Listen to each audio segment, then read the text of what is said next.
What is up and welcome back guys today again. So today we get to work on something that we've had on our list for the Subaru Forester for a long time. So if we take a look at our list, we got a couple things off, we got a couple things we probably won't be doing, a couple things that we might be doing, but today we get to black out the trim. So I did this a really long time ago actually on the STI itself. That video is like 3 years old now. It's pretty popular just because it's a super easy, super quick mod. So we're going to be doing the exact same thing on the Forester since we have taken off the roof rails, we've dropped the headliner and all of that. We've got our plastics out, so we might as well do them. Also, those videos, if you guys are new to the channel, we are putting a custom ARB rack on here, so that's why everything's pulled out. We're not just pulling it out for fun. So we're putting an ARB roof rack on here so that we can mount stuff to it, and we're putting custom rack mounts because the roof rails themselves aren't really meant for that. This is a full custom job, so I thought might as well do some more custom work on the car and paint all of our trim. So this is all, not all of it actually, we have more sitting in the car. As you can see, it's kind of ripped apart right now. But this is some of the trim. It's rough. This car's got over 300,000 kilometers on it, so it's got a lot of use, and there's some rough marks, so we'll actually be cleaning those up. And then I've already prepped some stuff, so prep here we just sanded down the spots where it was really rough. I didn't want to sand it down too much because if we sand it down too much, then you kind of lose this like really interesting like texture, so it's kind of a fine balance between the two. Anyways, this is not a hard mod, so if any of you guys want to do this, super easy. The hardest part is probably taking out your trim. Subarus, they use a lot of these weird little clips, like those little pins, and then stuff like these little metal guys here, so that's the hardest part, figuring out how to take your trim off, but there's lots of tutorials online how to do it. The Forester is pretty easy, or grab yourself a service manual, that's what I use. Shows all the clip locations and what kind of clips so you know how to pull them out. So, as I said, this is really easy. So, all we'll be using today is this Dupli-Color Trim Paint. Super easy. I'm just using their black. They have charcoal and they have gray. Don't know why you'd put gray on something that's gray, so we're going with the black. I have 2 cans of it. I don't know if that's going to be enough. We used a can and a bit on the STI, so we'll see how this all works out. There's a couple of unique things we'll be doing. I want to get like every little piece black, so there'll be some stuff that we have to take apart and so forth. But we're going to focus on these pieces right here because these are the main show. There's little stuff like the trim buttons and stuff, but those are super easy and I'm sure you guys can do it. So as we learned through a few of our previous projects, a key to a good paint job is the prep work before. So what we'll be doing is we'll be prepping this stuff. This isn't too bad because it's trim, like it's not, we're not putting a base coat, a clear coat, we're not wanting to make it perfectly smooth, so it's not that big, but we still got to do a little bit of prep. So actually, these panels are really nice, these guys. There's only one little scratch right here, and all I'm going to be using for that is these 3 things right here. So I have some 120. This is for really bad stuff. So if we look at something like this, where I want to cut this, but you got to be very careful. This will actually put scratches in here, so you got to be very gentle. And then after you're done that, we're using 220, and we're smoothing it out a little bit more. So that's what I'll be using here, is a little bit 220. And I like to go in circles just to make sure that I'm not causing any straight scratches. So kind of smoothing that out, and once we smooth it out, we just grab a little bit of our red Scotch-Brite and Scotch-Brite the whole thing, and that actually just ensures that there's no contaminants. So as I said, these are really old, so there is some like, I found grass on this, so I actually had to go ahead and clean it. So that's what we had to do with the Scotch-Brite, is just give it a little wipe down, make sure it's all roughed up, and then for our final thing is we take some of our lacquer thinner, put it on a cloth and wipe the complete surface. This just ensures that the surface is nice and clean and ready for adhesion. So what I'm going to do is I'm going to do these 2, and then I think we're going to do this first batch here. Most of them I want to place down like this, paint the edges, and then once the edges are dried, this stuff dries really quick, is flip it over and then do the whole thing. Just so these edges are actually coated fully, so when they're on your car, the carpet will actually not cover it all, so when it's on the car, it will make sure that it's all black and you don't have any silver spots. So now that we got our first set of pieces prepped and ready to go, we are going to blow it off with some compressed air. wipe it down with lacquer thinner. Make sure you get the corners just so that they also get paint on them. We don't want any paint to chip off. And paint it.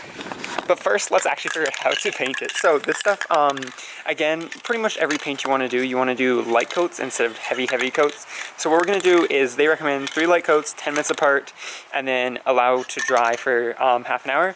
So I'm going to pretty much do exactly that. I got this little can left. I think I should be able to get this little piece left. But yeah, so we're going to do 3 light coats, 10 minutes apart. But my very first coat is going to be those edges, as you guys, as I was mentioning. I'm actually going to flip it over and get those edges first. And then we will go ahead and paint the rest of it with the 3 light coats. So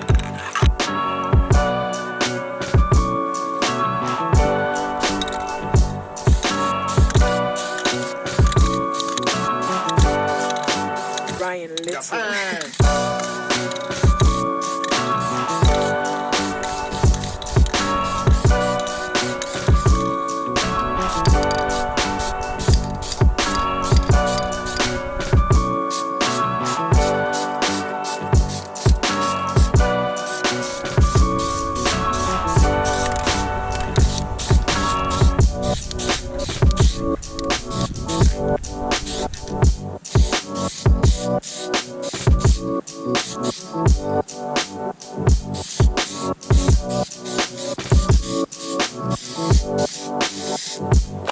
And there we go. So we have the first piece painted. 3 coats, exactly the way I said. I'm bringing them in case it rains.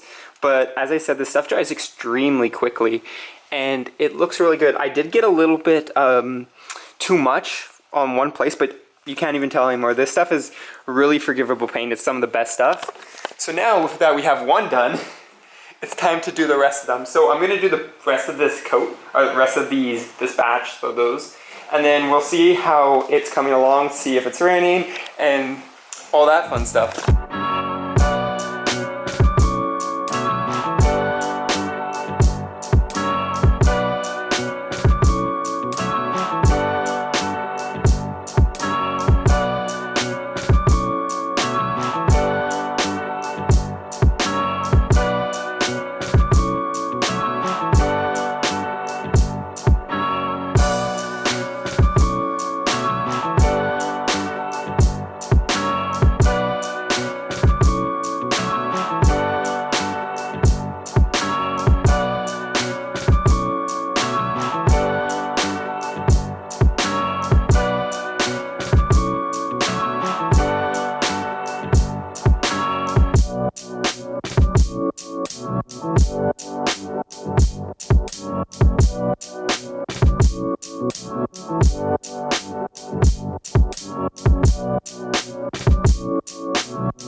And there we go. So we have our first batch of trim painted, and check that out. It is black. It worked out really well. That paint, as I said, is super forgiving. You can lay it on way too thick and it will fix itself magically somehow. There's some patches that you can see on some of these where it kind of like fades, and that's just where I sanded. It does look a lot better than if there's some big cuts on it.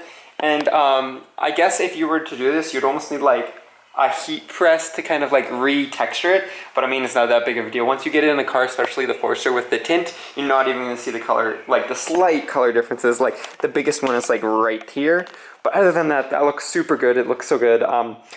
This stuff takes, it says, I think an hour till the touch, but I would leave it outside of your car for at least a couple of days just to kind of gas so it doesn't smell as bad when you put it in, because that's what I did, and I didn't have any smells on the STI. So all this stuff here took pretty much 2 cans.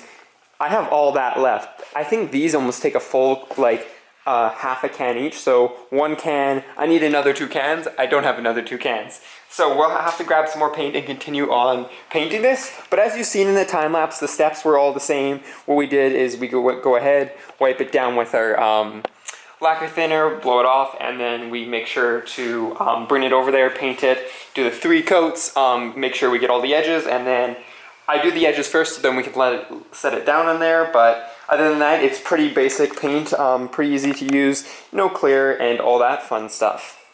So next we have these big pieces. So what I have to do here is I've prepped this one. This one's got a lot of scratches, so what I went and did and prepped it.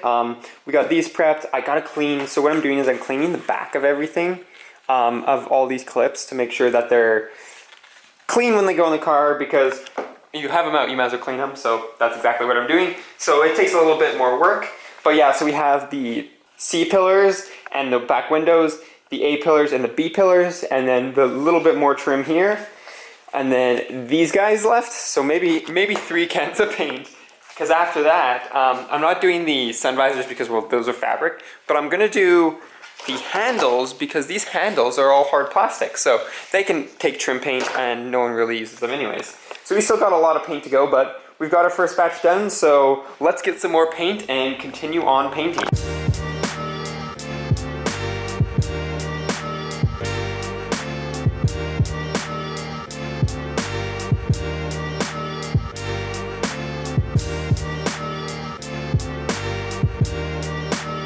So we got a little more that's been painted, and we got some actually sitting out there in between coats. But I'm going to be prepping this last panel here, so I thought I would show you exactly what I'm doing to prep it, and then we will go ahead and paint this. You guys seen enough painting, so I won't show you the painting process because you know exactly what I'm doing, but we'll go ahead and prep this panel. So this panel actually isn't too bad. There's a couple of scratches. We're going to be tackling this one, and I'll show you exactly what I do on this little scratch here, and then we'll prep the rest of it. I popped out the little clips that sit in there. This guy sits in there. I popped that out because then we just get a little more room, and we can go about that. But first, we got to tackle all this dirt here, and there should be a little bit. Actually, this is a pretty clean panel. Oh, right here. So what we do is we take our panel, we take a little bit of quick detailer, and spray it anywhere that there's dirt. So in there, in that little spot, and then on the inside too, as I said, just because we might as well clean up the panels we're putting in, because why put in a dirty panel when you have an opportunity to clean it?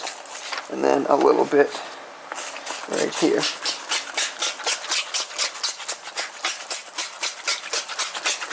So once we have that sprayed down, we're going to take this, I'm just going to agitate it, and especially in these grooves and stuff.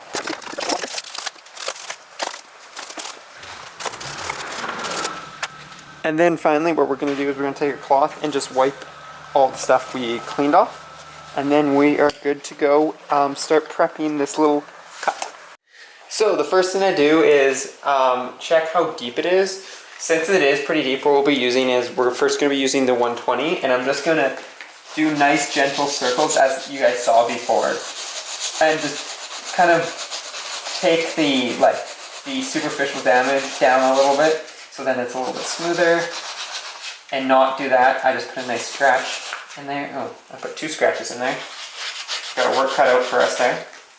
And then once we got a little bit of the damage smoothed out, we'll take our 220 and we'll take a bigger area and start sanding that.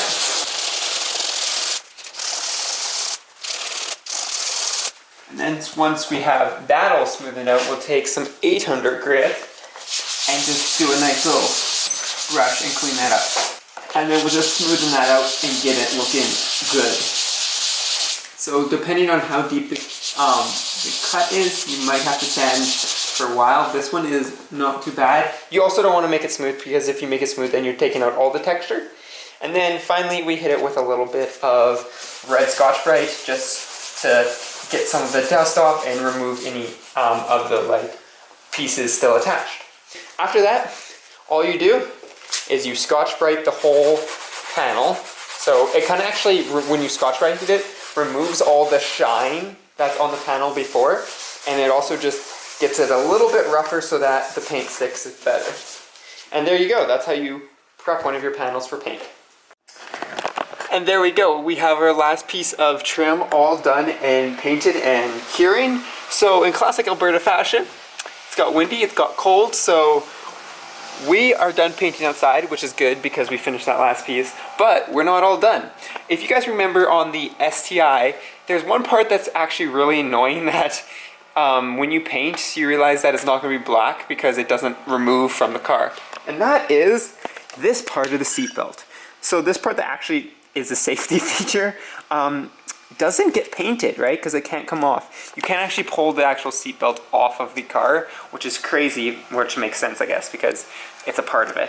But we're still going to paint it, so I'm going to show you how to do that, and then we're going to finish it up for today. But this is our last piece of black trim before we have the whole trim interior blacked out. So to do this is actually really simple. All you need is a plastic bag and some masking tape. So what we're going to do is we're actually going to cut a hole in the plastic bag, put the belt through the hole, and then tape up the extra belt and then spray it on there and we're good to go. Once you got the belt actually inside the bag, what I do is I wrap some tape around about, I don't know, 1.5 inches, and then I slide this whole thing up in here so the tape is protected, and then slide the actual seat belt that's not protected back out of the bag. And there you go. That's what you should have. Your piece of seat belt ready to go, and none of the actual belt gonna get painted. So what we're gonna do is we're gonna do the same process, 3 light coats on here, make sure we get full coverage, and then what we're gonna do is we're gonna let it dry for like 5 minutes essentially, and then flip it over and do the bottom, because why not? And just like that, you now have a black seat belt bracket. So of course this is gonna wear off a little bit, especially where it touches here and here. I found Sharpie actually works really well to fix this. But yeah, so 3 coats. I actually used the heat gun to make sure they cured really fast, and then just layered them on, and look at that. It's all black, and you probably wouldn't even be able to tell till it starts to wear. But yeah, there we go. So now we have a black seat belt to match all of our black trim. Finally painted all the trim for the Forester. I've got a little couple bits like the caps of the seat belts, but other than that, everything is painted black. All the big pieces that we did on the STI are now done on the Forester. Took a couple more cans of paint. It took a little more prep because it was a little scratch, as this car's been through a lot more than the STI, but we got them all blacked out. So it's gonna be super cool once we get this in the car, and we can actually see what it looks like. Of course, I still have gray seats and gray door cards, but I mean, like, we're getting there. We're starting to slowly black the interior. This is the first step, and this is a really easy step. You just gotta grab some cans of paint. This took 4 cans of paint. If you're doing a Forester or even an Outback, I'd recommend maybe 5 cans of that trim paint. That's a lot, but I mean, it's a lot cheaper than trying to find black trim, which you can't, as far as I believe, with the, especially with the Forester. Maybe with an Outback you can. So that is gonna be the end of today's video, so I hope you guys enjoyed this. Make sure, if you guys want to see this in the Forester and all the other crazy stuff we're doing, like the custom A or B roof rack and all that fun stuff, make sure you guys are subscribed and drop a like on this video so I know you guys are enjoying this series, because I'm really enjoying this series. This is going to be really cool when this Forester's done. As far as I know, it's going to be one of a kind. No one's ever done this type of modifications to an 04 Forester, but if you guys know if someone does, definitely link me. That'd be awesome. But that is going to be it for today's video, but stay tuned for more awesome Forester content. And as always, peace out and stay humble.